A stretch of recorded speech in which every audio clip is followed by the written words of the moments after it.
하나님의 은혜가 여러분과 함께할 줄로 믿습니다. 우리 시편 35편을 가지고 오늘 함께 은혜를 나누려고 합니다. 우리가 무엇 때문에 기뻐하는지를 보면은 그 사람의 믿음을 알 수가 있습니다. 이 하나님의 영광보다는 적은 그런 물질 때문에 우리가 기뻐한다면 그 믿음이 건강하다고 할 수는 없겠죠. 이 다른 사람에게 무시당해 기분이 상했다고 해서 이 교회의 질서와 평화를 어지럽히는 그런 사람, 믿음의 사람이라고 우리가 할 수가 없을 겁니다. 이 하나님의 사람은 하나님 때문에 기뻐하는 겁니다. 내가 낮아져서 하나님께 영광이 될 수 있다면, 나의 섬김이 교회의 덕이 될 수 있다면 얼마든지 낮아지고 섬기며 또 기뻐할 수 있는 사람, 바로 그 사람을 우리는 하나님의 자녀, 하나님의 사람이라고 부르는 것이죠. 이는 하나님이 기쁨의 이유가 되실 때 가능한 일입니다. 우리가 살아가면서 내 기쁨이 무엇인가? 우리가 이제 희락 말씀을 나눴지만은 과연 내 기쁨이 무엇인가? 나의 희락의 이유가 무엇인가 생각하게 될 때에 바로 이 구원을 주신 하나님, 그분이 나의 기쁨이 되고 나의 희락이 되게 될 때에, 또 그분이 주시는 그런 기쁨이 있을 때에 우리는 비로소 그것이 가능해지게 됩니다. 마찬가지로 무엇 때문에 슬퍼하고 또 무엇 때문에 분노하는지 우리가 이것을 돌이켜 보면은 우리의 믿음을 스스로 진단할 수가 있습니다. 여러분은 어떤 것에 분노하십니까? 또 어떤 것 때문에 기쁘십니까? 우린 참 많이 사소한 것에 분노를 합니다. 하나님의 의가 무시당하고 또 하나님의 사랑이 조롱당하고 또 하나님의 이름이 훼손되는 참 이 중요한 일에는 때로는 말 한마디 못하는 그런 우리들의 모습이 있습니다. 하지만은 반면에 나의 기분이나 또 이익에 관련된 그런 일에는 정말로 그 세상의 표현대로 막 죽기 살기로 달려드는 혹시 그런 모습이 우리의 모습은 아닌가 생각해 보게 되는 것이죠. 이 다윗은 세상의 불의에 대해서 탄식하며 하나님께 호소하고 있습니다. 악인들이 의로운 자를 모함하며 괴롭게 하는 것, 또 의로운 자가 어려움에 빠진 것을 보고 기뻐하는 것을 하나님께 아뢰며 지금 기도하고 있습니다. 하나님이 공의로 판단하셔서 악인들을 심판하실 것을 구하죠. 세상을 향해서 아무리 정의를 외치고 공정함을 요구해도 이 절망할 수밖에 없을 때가 참 우리는 많습니다. 어쩌면 이 세상에서 공정한 것을 바른다는 것 자체가 어쩌면은 불가능한 일일 거라는 그런 생각도 해보게 됩니다. 그러나 하나님은 세상과 다르십니다. 이 세상은 주님을 감당하지 못하죠. 예수님이 이 땅에 오셨을 때 많은 사람들이 참 곤란했습니다. 예수님이 이 땅에 오셨을 때 많은 사람들이 숨기고 싶어한 죄들이 있었고, 예수님 앞에 서게 되었을 때 그들의 연약함이 드러나면서 그들은 또한 부끄러워서 숨었던 사람들이 많았던 것이죠. 탐욕에 이끌러 죄의 길을 걸어온 사람들이 또 죄를 생각나게 하고 드러내시는 예수님을 바라보는 것은 참으로 괴로운 일이 아니었을까라는 생각이 듭니다. 그 당시 사람들은 그렇게 생각했겠죠.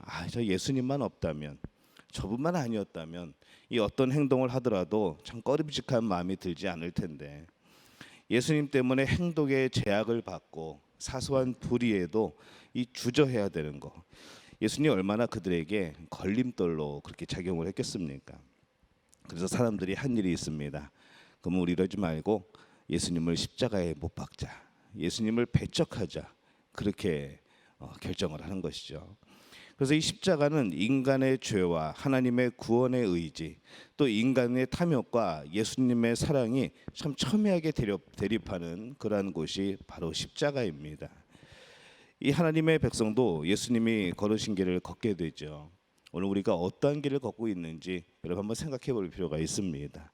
나는 과연 지금 예수님의 편에서 예수님의 삶을 기억하고 살아가고 있는지, 아니면 그 예수님이 너무 불편하고 너무 힘들어서 예수님을 배척하고 예수님을 다시 십자가에 못 박으려는 그런 삶을 살고 있지는 않은지 돌이켜보게 됩니다. 히브리서 11장 38절 보면은 이 정직과 신의를 지키는 모습, 그것 때문에 오히려 이 믿음의 사람들이 갖은 고난을 당하고 때로는 궁핍에 처하고 조롱과 환난을 당하는 그런 세상에 감당할 수 없는, 바로 성도는 그런 세상에 감당할 수 없는 그런 존재라고 말을 합니다. 고난과 궁핍을 당하고 조롱과 환난을 당함에도 불구하고 이 정직과 신의를 지키는 것이죠. 바로 그것이 하나님의 자녀들의 참 멋있는 그런 모습입니다.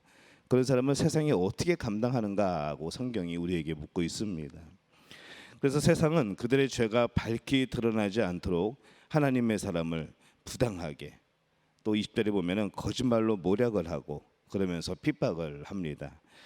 또 하나님의 사람이 이 어려움을 당하는 것을 보면서, 때로는 재난을 당하는 걸 보면서 그들은 조롱하고 기뻐하는 거죠.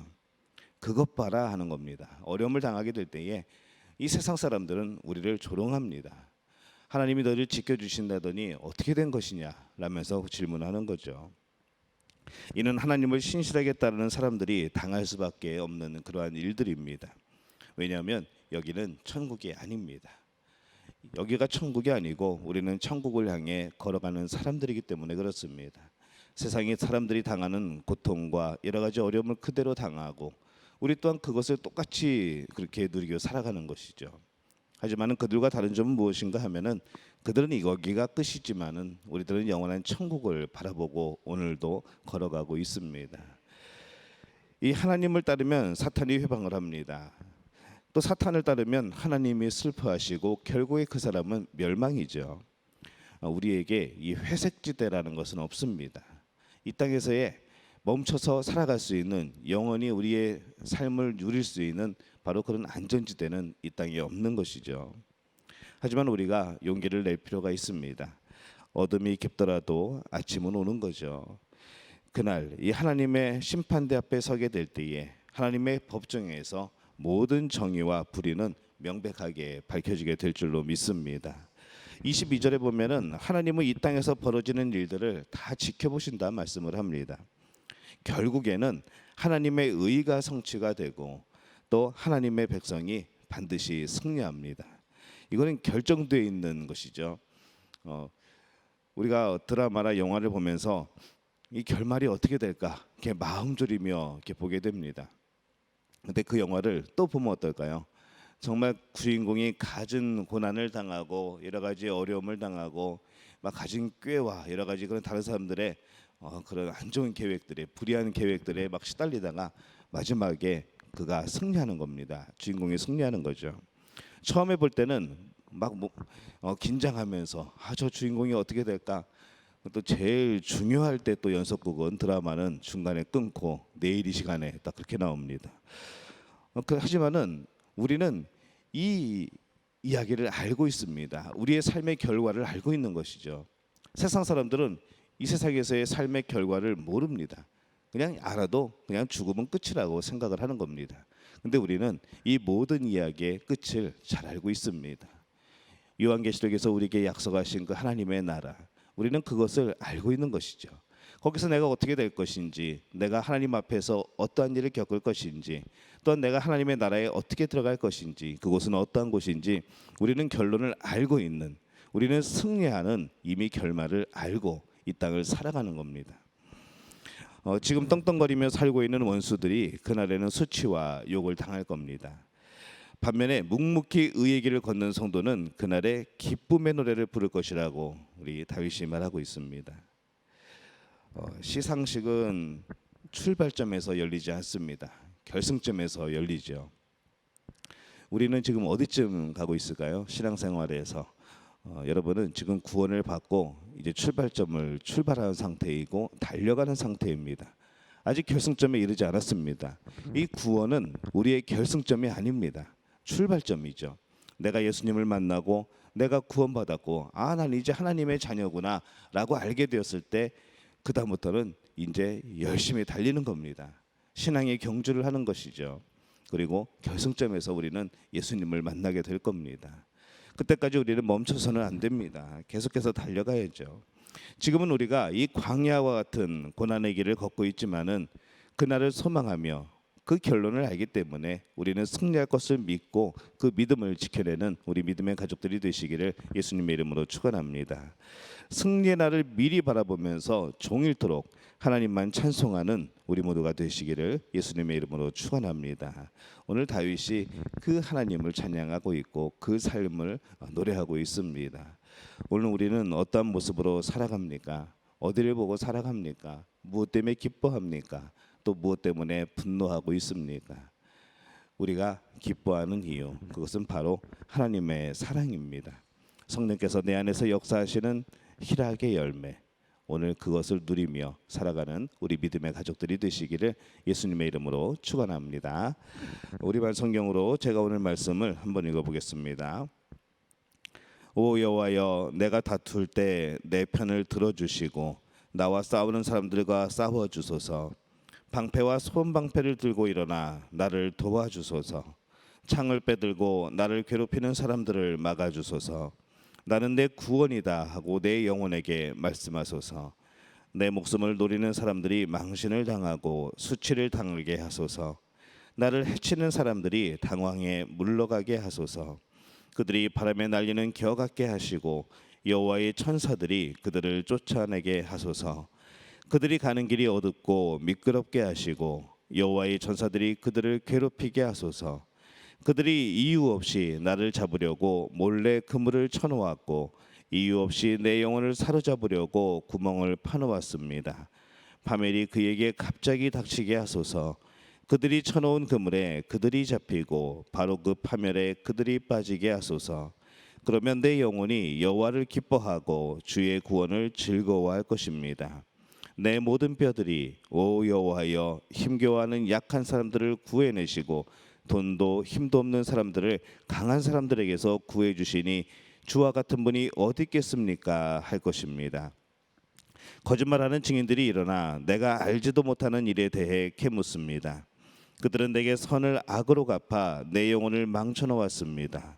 그러나 나는 그들이 병들었을 때 베옷을 입고 금식하며 나를 낮추었고 내 기도가 응답 없이 내 가슴에 돌아왔을 때 그가 내 친구나 형제인 양 내 어머니를 통해 통곡 가득 고개를 떨구고 다녔습니다.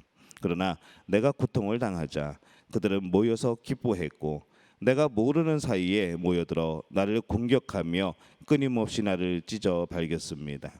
그들은 잔치상에서 조롱하는 위선자들과 함께 나를 보고 이를 갈았습니다. 오 여호와여, 언제까지 지켜만 보시겠습니까? 내 영혼을 파멸시키는 사람들에게서 구해주시고 내 하나밖에 없는 목숨을 저 사자들에게서 구해주소서. 내가 큰 회중 가운데서 주께 감사드리며 많은 백성들 가운데 주를 찬양하겠습니다. 내 원수들이 나를 보고 통쾌하지 않게 하소서. 아무 이유 없이 나를 미워하는 사람들이 서로 눈짓하지 않게 하소서. 그들은 평화를 말하지 않고 오히려 땅에서 조용히 있는 사람들을 향해 못된 거짓말만 꾸며댑니다. 그들이 내게 입을 쩍 벌리고 아하 아하 우리의 눈으로 똑똑히 봤다 합니다. 오 여호와여, 주께서 이것을 보셨으니 잠잠히 계시지 마소서. 오 여호와여, 나를 멀리하지 마소서. 내 하나님이여, 내 주여, 박차고 일어나시고 나를 위해 판단하시고 내 편을 들어주소서.